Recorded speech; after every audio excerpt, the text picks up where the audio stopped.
Kami dari kelompok 6 akan mempraktikkan hasil diskusi kami yaitu mengenai jenis-jenis gelombang. Tujuan percobaan ini yaitu mengamati bentuk dan jenis gelombang transversal dan gelombang longitudinal. Adapun bahan dan alat yang kami gunakan yaitu selinki, kabel listrik panjang 5 meter, benang kasur panjang 3 meter, dan karet gelang.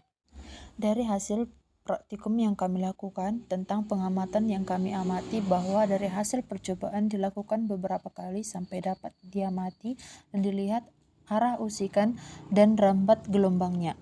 Arah usikan tegak lurus dengan arah rambatnya.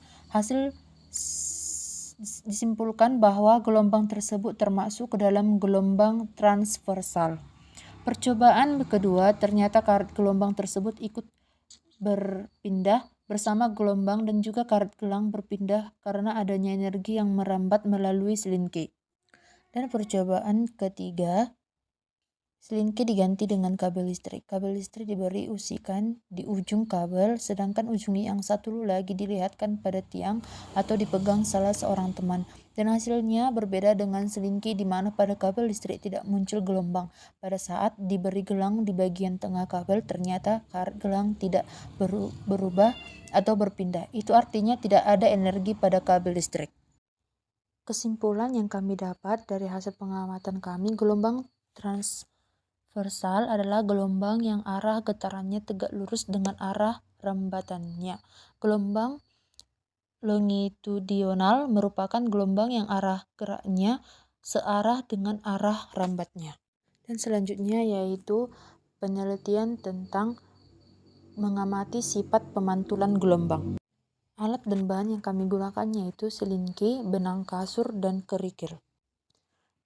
Jika gelombang melalui suatu hambatan atau rintangan misalnya berbeda benda padat, maka gelombang tersebut akan dipantulkan. Pemantulan gelombang pada ujung tetap akan mengalami perubahan bentuk atau fase.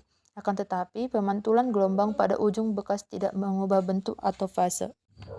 Dan dalam percobaan yang kami lakukan adalah di dalam kolam, di bak air, atau bejana yang berisi air. Jatuhkan kerikil ke atas permukaan air.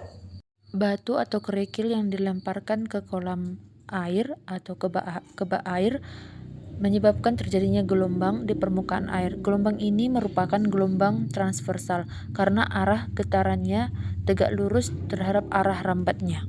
Pada penelitian yang kami lakukan bahwa pada selinki yang salah satu ujungnya diikat kuat pada tiang dan digetarkan ujung lainnya dengan tangan sampai membentuk setengah gelombang. Ternyata gelombang dapat dipantulkan dan fase gelombang berlawanan arah dengan gelombang asalnya. Sementara pada selinki yang salah satu ujungnya diikat dengan longgar sehingga selinki dapat bergerak bebas, ternyata fase gelombang pantul dan gelombang asalnya sama. Kesimpulan yang kami dapat dari hasil praktikum yang kami lakukan yaitu salah satu sifat gelombang adalah dapat dipantulkan. Fase gelombang pantul dengan gelombang asal adalah sama.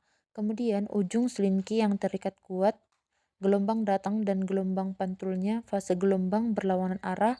Ujung selinki yang terikat bebas, gelombang datang sama dengan gelombang pantulnya. Demikianlah hasil praktikum kami tentang jenis-jenis gelombang dari kelompok 6, yaitu yang anggotanya Rika Alpiantarigan, Roni Ayu Nenggolan, Ewaldus Pandiangan, dan Riki Siburian. Sekian dan terima kasih.